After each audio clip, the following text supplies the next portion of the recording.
Doctor રવિ Jain, consultant urologist, robotic અને kidney transplant સર્જન આપનું અભિવાદન કરું છું. એસજીપી હોલિસ્ટિક હોસ્પિટલ ભારતભરનું અને વિશ્વનું એકમાત્ર એવું હોસ્પિટલ છે કે જ્યાં આયુર્વેદ, એલોપેથી અને યોગનો અદ્ભુત સમન્વય છે.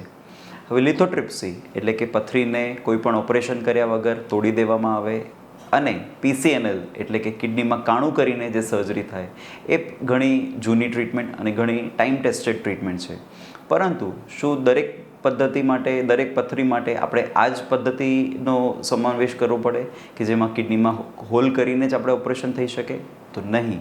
હવે સૌથી એડવાન્સ્ડ પદ્ધતિ કે જેને RIRS પદ્ધતિ કહેવાય છે કે જેમાં કિડનીમાં કોઈ પણ હોલ કર્યા વગર, કાણું કર્યા વગર આપણે પથરીનું લેઝરથી ઓપરેશન કરી શકીએ. એ પદ્ધતિ આપણી પાસે છે.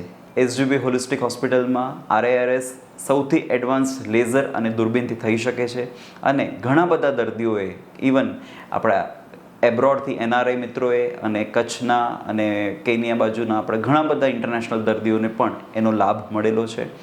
હવે પથરીની સારવાર કઈ રીતે થઈ શકે? પથરીની સારવાર માટે ઘણા બધા ઓપ્શન્સ છે કે જેમાં શરૂઆતમાં મેડિકલ ટ્રીટમેન્ટ. ઘણા લોકોને મિથ્યા હોય છે, ભ્રમ હોય છે કે આપણે પાણી વધારે પીવાથી, બાટલા ચડાવી દેવાથી પથરી નીકળી જતી હોય છે. પરંતુ મિત્રો, દરેક કેસમાં એ સંભવ નથી.